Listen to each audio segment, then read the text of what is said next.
Donc je reviens sur l'image du loup. Et je vais ici dans la palette des couches créer une couche supplémentaire. Donc il ne faut pas confondre palette des couches et palette des calques. Palette des calques, on va en parler plus loin. C'est quand on fait des trucages photos, on superpose des éléments. Mais la palette des couches, c'est vraiment la manière dont les couleurs sont faites dans l'image. Donc dans la palette des couches, vous allez créer une nouvelle couche en cliquant sur le bloc de feuilles.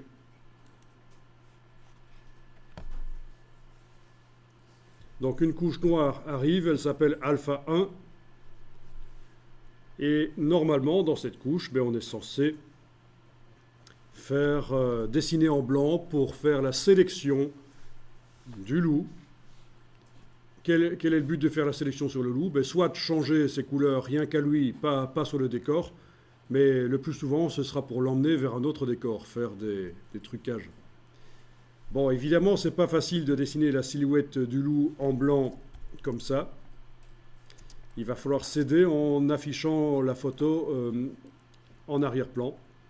Et pour faire ça, vous cliquez sur la petite case en face du mot RVB. La petite case en face du mot RVB, vous avez donc toutes les couches qui s'affichent. Et ce qui est important, c'est que vous êtes en train de travailler sur la couche alpha 1. Donc il faut que votre palette des couches ressemble à celle que j'ai ici. Toutes les couches sont affichées. Et alpha 1 est la couche qui est mise en couleur différente des autres. C'est celle sur laquelle je travaille. Si je travaille au pinceau, ça va arriver là. Bon, faisons un petit test. Vous allez prendre le pinceau. Donc le pinceau, on va prendre le bon pinceau, c'est-à-dire celui-là en fait. Les autres sont bons aussi, mais pour faire autre chose. C'est pas la même chose. Alors, avec ce pinceau, vous allez tracer sur l'image. Allez-y, faites un clic et glisser. Et vous ne voyez rien, bien sûr. Pourquoi?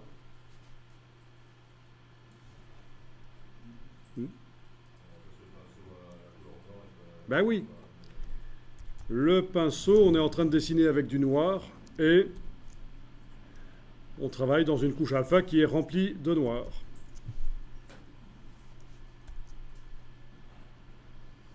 Donc, il va falloir dessiner en blanc et pour ça, vous pouvez permuter les couleurs ici. Est-ce que vous avez tous bien du noir et du blanc dans les cases?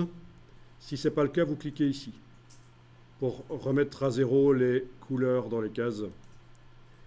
Et puis, vous cliquez sur la double flèche là pour inverser.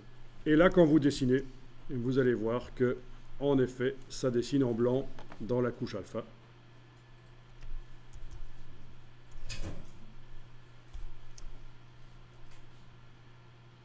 Bon.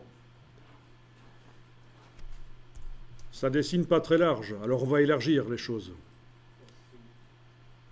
Vous enfoncez les touches CTRL et ALT sur votre clavier. Et en ayant CTRL ALT enfoncé sur le PC, vous enfoncez le bouton droit de la souris. Et vous faites un cliquer glisser de gauche à droite. C'est le diamètre. Bon, là, vous pouvez, une fois que c'est fait, avec CTRL ALT et clic droit sur le PC, sur le Mac, ce sera clic gauche, mais sans doute que personne n'utilise le Mac ici. Non. Si vous essayez de refaire sur un Mac, ce sera toujours CTRL ALT, mais clic gauche. Voilà. Donc, on dessine dans la couche alpha. Le principe est évidemment de dessiner la silhouette du loup, mais on va le faire après. Là, on est en train de faire des tests.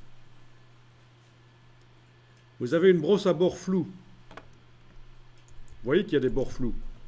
Entre le rouge transparent, là, parce qu'en fait, le noir apparaît en rouge transparent, vous avez compris.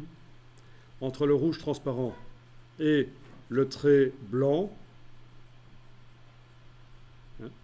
entre le noir et le blanc, là, entre le rouge transparent, voilà, vous avez une transition, vous avez du flou.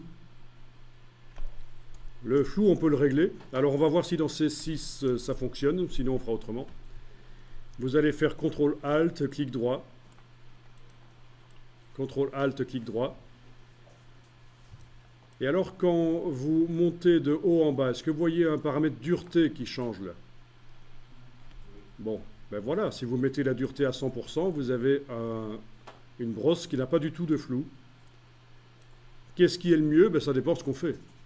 Ce sera justement le but de l'exercice qui va suivre.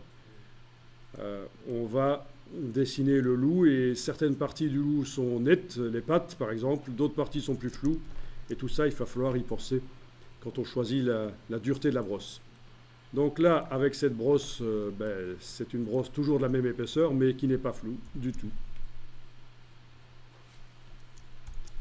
Et donc, vous avez fait une sélection. En dessinant en blanc dans la couche alpha, vous avez dessiné une sélection. Donc les sélections, ça ne se fait pas seulement avec les outils qu'on a là.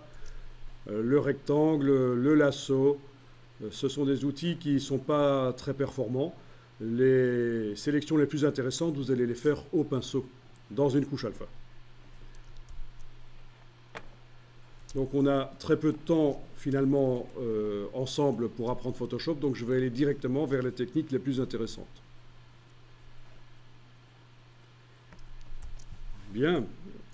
Alors on va travailler sur l'image maintenant, parce que pour l'instant on travaille sur la couche alpha. Vous allez cliquer sur le mot RVB pour indiquer que vous travaillez sur les couches rouge, vert, bleu.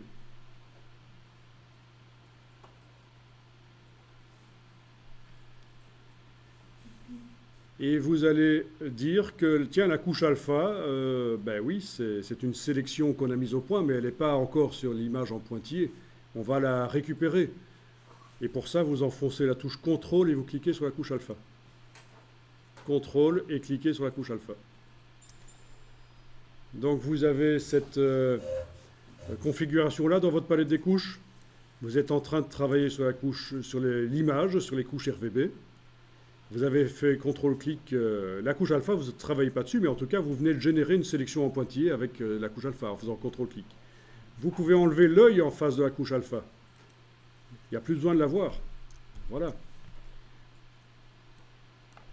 Et donc, dans cette zone qui est sélectionnée, on peut faire des choses, notamment changer la couleur.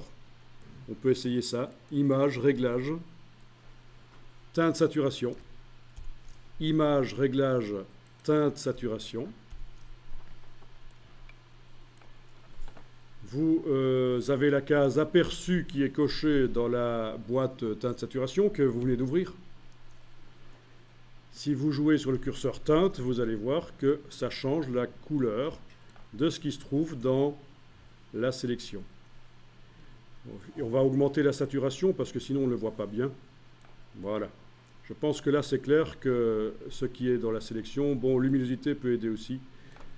Donc, le but, c'est de ne modifier que ce qui est dans la zone sélectionnée.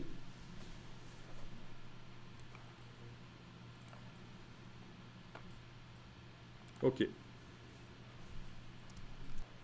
C'est ça le principe d'une sélection, pouvoir modifier une partie de l'image ou s'en servir pour transporter une partie de l'image vers une autre image.